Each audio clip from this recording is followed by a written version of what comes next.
안녕하세요. 결혼한 지 2년 된 30대 중반의 여성입니다. 매일같이 다른 사람들의 사연을 들으며 이러쿵저러쿵 한 소리씩 하던 사람이기도 하고요. 그런데 오늘은 제 사연을 좀 말해볼까 합니다.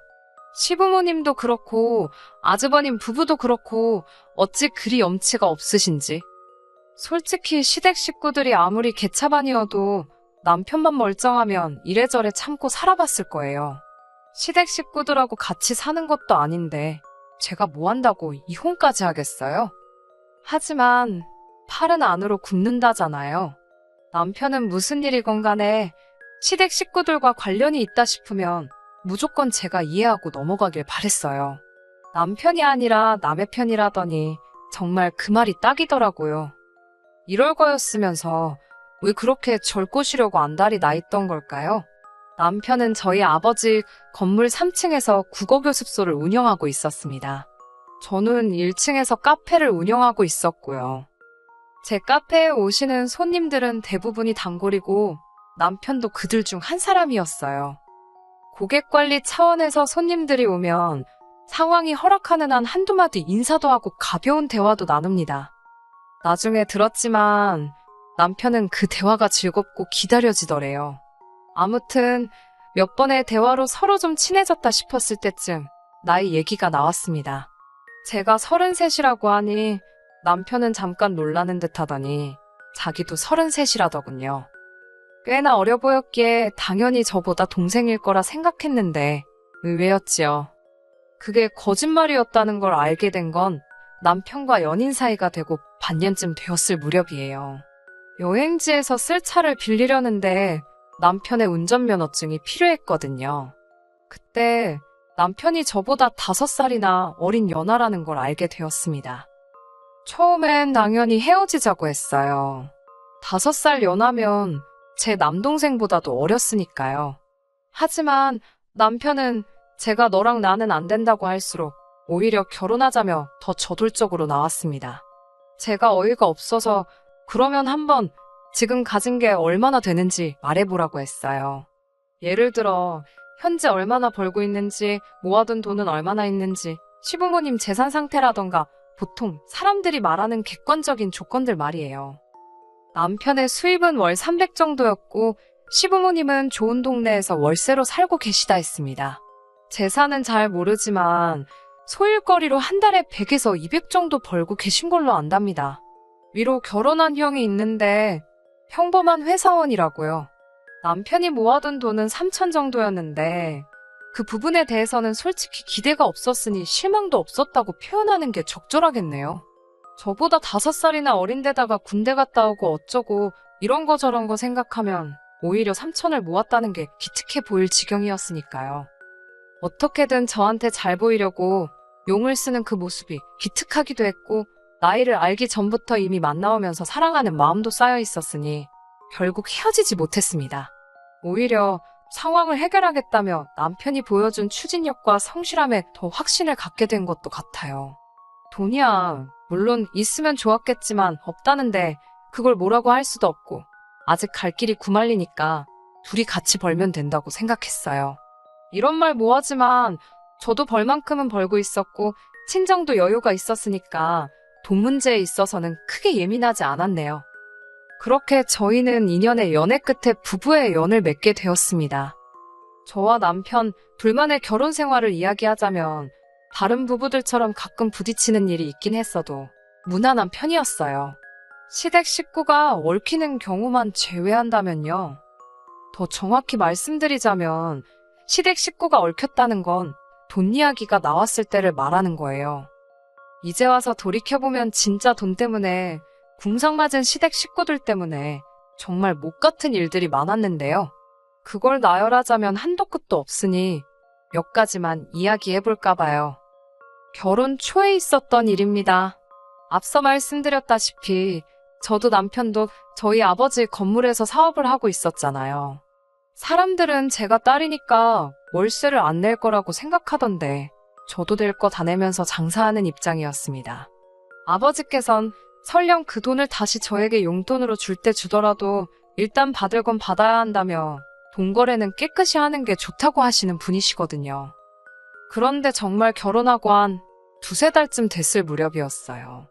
아버지께서 저에게 왜 강서방은 월세를 입금을 안 하냐고, 강서방 사업이 잘 안 되냐고 물어보셨어요.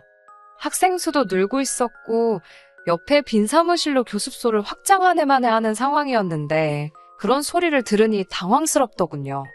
제가 아버지께 그럴 리가 없다고 한번 확인해보겠다 했습니다. 아버지께서는 혹시나 말 못할 사정이 있을지도 모르니 조심해서 물어보라 하셨어요. 괜히 남편 자존심 건들지 말라고요.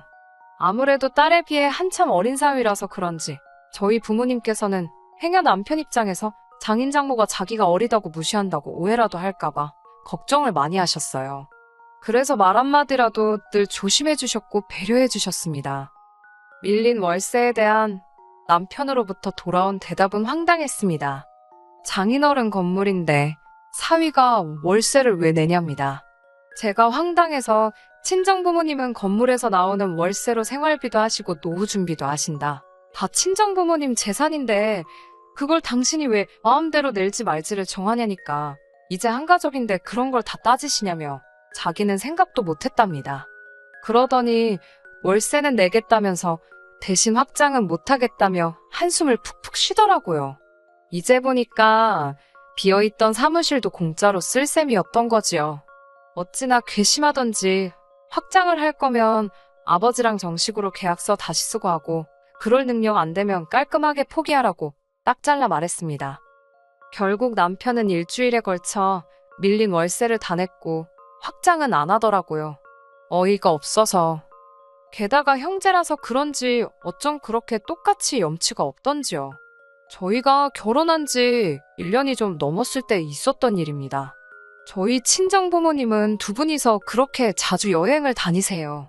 자식도 필요 없고 두 분이서 가시는 게 가장 편하시다면서요. 심지어 저나 동생이 좀 껴달라고 사정을 해도 너넨 너네 친구들이랑 다니라며 싫다 하시는 분들입니다. 그리고 언젠가 그런 저희 부모님을 보고 남편이 너무 부러워하더라고요. 그래서 제가 어머님 아버님 결혼기념일을 맞이해 큰맘 먹고 제주도행 비행기 티켓하고 호텔을 예약해드렸습니다. 그런데 두 분께서 저희더러 같이 가자고 하시더군요. 노인네 둘이 가서 무슨 재미가 있냐면서요. 좋아하시면서도 걱정하시는 모습을 보니 차마 싫다 소리는 못하겠더라고요. 결국 저희 티켓하고 호텔도 추가로 사기로 했습니다. 그때 남편이 갑자기 생각났다는 듯이 한번 아주버님과 형님에게도 갈 생각이 있는지 물어보자더군요. 아주버님께 전화를 걸었습니다. 상황 설명을 하고는 어떻게 하시겠냐 물으니 그럼 이참에 당신들도 애들 데리고 같이 가고 싶다 하시더군요. 저는 그럼 제 계좌로 추가 금액을 보내달라 했습니다. 제가 한 번에 카드로 긁겠다고요. 그러자 아주버님께서는 잠깐 말이 없으시더니 어머님 아버님 티켓은 누가 사냐고 물어보시더군요.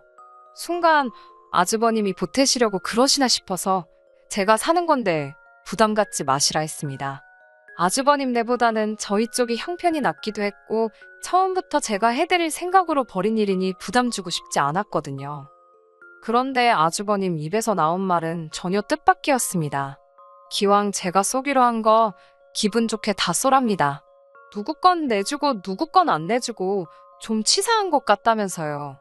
황당해서 저한테 지금 아주버님네 비행기하고 호텔을 전부 다 내달라는 거냐고 되물으니 자기네 사정에 100만 원은 지금 좀 무리랍니다.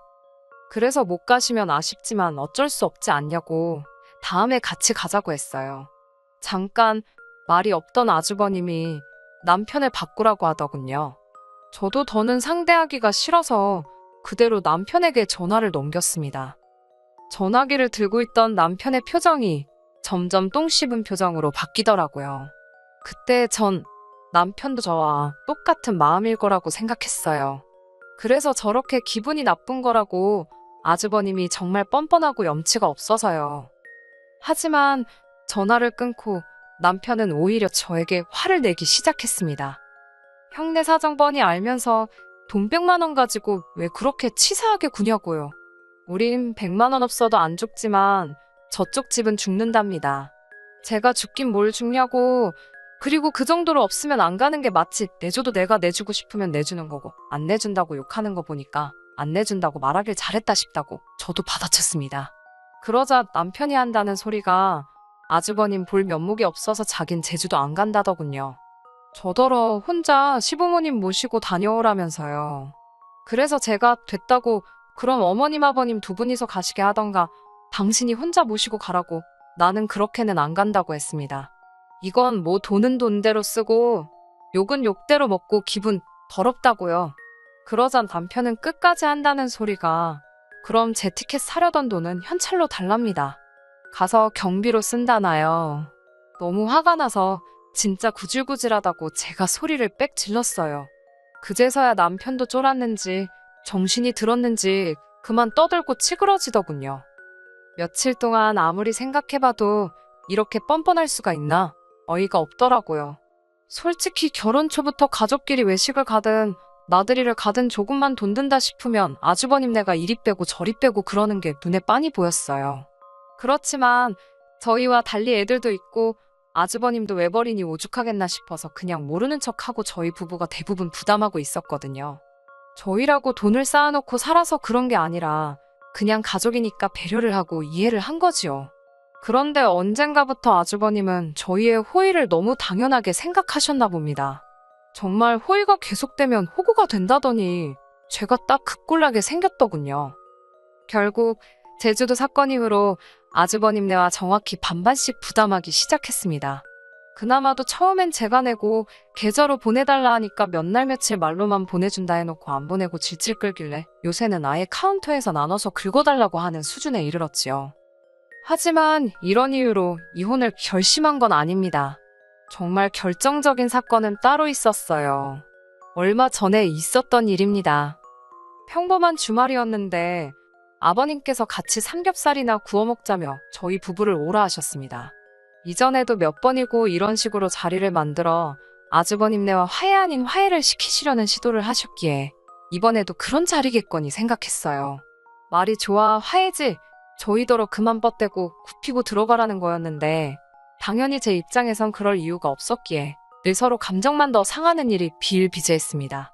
아버님도 참 포기를 모르신다 생각했지만 이번에도 모르는 척 알겠다고 했습니다. 하지만 이번엔 달랐습니다. 시댁에 도착했을 때 아주버님과 형님은 왔다 간 건지 아니면 안 온 건지 어쨌든 자리엔 없었고 아버님 어머님은 이미 꽤나 취해 계셨어요. 술이 약한 남편이 먼저 피곤하다며 자러 들어갔고 저도 따라 들어가려 했지만 아버님이 당신 말이 안 끝났는데 어딜 가냐며 저를 주저앉히시더라고요. 이후로 2시간 가까이 아버님의 연설을 듣고 있었는데 갑자기 이야기가 이상한 쪽으로 흘러가기 시작했어요. 뜬금없이 아버님께선 저더러 섭섭하다셨어요. 완전 비꼬시는 말투로 너는 친정도 잘 살고 너도 돈 잘 벌고 좋겠다고 그렇게 너만 잘 먹고 잘 살면 좋냐고요. 이건 뭐 쌍시옷만 없었지 거의 면전에 욕하시는 것 같더라고요. 그러더니 저더러 너네 친정부모는 집도 2개라 좋겠답니다. 당신들은 월세 내는 것도 빠듯하다면서 저희 친정부모님이 남한테 그걸 전세 줄 게 아니라 당신들 좀 살게 해주면 얼마나 좋겠냐고요. 하다못해 월세라도 아끼면 숨통 좀 트일 것 같다면서 사람이 다 같이 잘 먹고 잘 사는 게 좋지 혼자만 잘 살면 그게 무슨 소용이냐입니다. 어머님 아버님께서 전세금만 있으시다고 하면 당연히 살게 해드릴 수 있지요. 하지만 전세가 6억인가 7억인가 하는 아파트예요. 제가 알기로 어머님 아버님 6, 7억이 뭔가요? 1억도 없으신 분들입니다. 한마디로 억지를 쓰고 계셨어요. 그러더니 무슨 물꽃 터진 것 마냥 아버님의 불평불만이 끝도 없이 나오기 시작했습니다. 아버님께서는 요새 당신 나이에 차 없는 사람이 누가 있냐면서 돈이 없어서 비행기는 못 타도 차라도 있으면 어디 가서 콧바람은 좀 쐬고 다니지 않겠냐고 계속 차 타령을 하시더라고요. 아니면 택시라도 타고 다니게 돈 좀 달라셨습니다. 무릎이 아파서 지하철이고 버스고 못 타시겠다고요. 뭐 그 밖에도 한 달에 2번 정도는 당신들 체력 회복 좀 하게 소고기 좀 사달라. 돈 벌어서 월세 내고 뭐하고 나면 남는 거 없으니 생활비 좀 보태달라. 별소리를 다 하시더라고요. 솔직히 기도 안 차고 표정 관리도 안 되었어요. 술 취한 사람을 상대로 무슨 말을 하겠냐 싶어 대꾸도 좀 하다가 그냥 말았습니다. 제가 말해봤자 듣지를 않으셨으니 말이 통하지도 않았고요. 그럼에도 불구하고 취중진담이라잖아요. 속으로 저런 욕심을 내고 계셨다니 갑갑하더라고요. 이튿날 아침 일찍 자는 남편은 내버려두고 저 혼자 집에 왔습니다. 이런 결혼을 뭐하러 했나 하는 생각에 감정이 격해져 화도 나고 속도 상하더라고요. 얼마 뒤 남편이 집에 왔습니다. 아무것도 모른다는 표정으로 왜 안 깨우고 혼자 갔냐며 툴툴거리더군요. 남편에게 간밤에 아버님이 하신 이야기를 들려주었습니다. 취하셨다고는 해도 내 마음이 많이 상했고 솔직히 너무 답답하다고요. 그러자 남편 반응이 가관이었습니다. 자기 부모님이 오죽하시면 그런 말씀을 하셨겠냐며 꾹꾹 눌러놓으셨던 저에 대한 실망과 화가 터져나온 거랍니다. 자기가 보기에도 제가 돈 좀 있다고 어머님 아버님한테도 그렇고 아주버님한테도 너무 예의가 없었다는 거예요. 솔직히 이번에 차 바꾼 것도 그렇답니다. 그럴 돈이 있으면 제 차를 업그레이드 할 게 아니라 이참에 아버님도 한 대 딱 사드렸어야 한답니다. 어머님 아버님 입장에선 어린 아들 나이 많은 며느리한테 보냈을 때는 말씀은 안 하셔도 기대하시는 바가 있으셨을 거라고요. 오해하지 말고 들으라면서 자기가 정말 객관적으로 이야기하는 거라는데 어처구니가 없더라고요. 내가 먼저 결혼하자고 그랬냐니까 자기는 저한테 기대고 살 수 있을 줄 알았답니다. 정말 결혼 전에는 별도 달도 따질 것 같더니 이게 무슨 일이지 어안이 벙벙하더군요. 며칠의 고민 끝에 남편에게 이렇게 사는 건 아닌 것 같다고 헤어지자 했습니다. 이혼하자고요. 당신도 무섭고 당신 가족들도 무섭다고 했네요. 나를 무슨 봉으로 아는 것 같은데 이러다 나중에 내 재산 넘볼까 무서워서 같이 못 살겠다 했습니다. 자꾸 나더러 돈 많다고 하는데 맞다고 나 정말 돈이 많아서 너 같은 그지 새끼랑은 못 살겠다 했네요. 적선도 한두 번이지 이러다 지갑 내놓으라 할까봐 무서워서 한 집에 못 있겠다고요. 친정 부모님이 부부간의 말 함부로 하지 말라고 상처된다고 못 주워 담는다고 항상 말 조심하라 가르치셨는데 막말로 말조심이고 나발이고 말이 칼날이라면 남편 가슴을 갈기갈기 찢어놓고 싶은 심정이었습니다. 남편은 이혼해봤자 제 재산의 반이 자기 거라며 자기는 손해볼 거 없다는 멍청한 소리를 떠들어대더군요. 제가 나이도 어린 게 까불고 있다면서 세상 일이 그렇게 네 생각대로 굴러가질 않는다고 어디 좋은 변호사 한번 찾아보라 했습니다. 저희는 그렇게 결국 남남이 되었습니다. 이혼의 문턱까지 가서야 남편은 저에게 정말 잘못했다고 거의 싹싹 빌다시피 사과를 해왔어요. 평생 제 말 잘 듣고 살겠다면서 한 번만 봐달라고요. 원하면 시댁 식구들 그 누구와도 연락하지 않을 자신도 있다 했습니다. 당연히 믿지 않았지요. 남편을 포함한 모든 시댁 식구들을 차단했고 조금이라도 관련 있는 사람들에겐 남편의 거지근성 때문에 이혼했다 했습니다. 사람들이 어떻게 받아들일지 행여 남편 귀에 들어가면 찾아오진 않을지 걱정이 안 된 건 아니지만 또 거짓말도 아니니까 굳이 성격 차이내 몸에 말 같지도 않은 변명은 하기 싫었거든요. 비록 이혼녀 딱지를 달게 되었지만 인생 공부 한번 세게 했다 생각하고 털어버려야겠지요.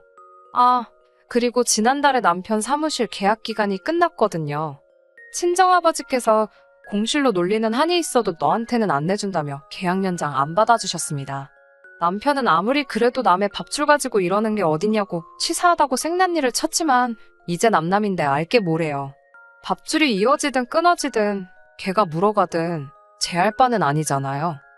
이참에 남편이 정신 차리고 철 좀 들면 좋겠네요. 인생은 실전이라는 것도 좀 배우고요. 끝까지 들어주셔서 감사합니다. 오늘의 사연은 여기까지입니다. 구독과 좋아요, 알람 설정 부탁드리고 더 좋은 사연으로 다시 찾아뵙겠습니다. 감사합니다.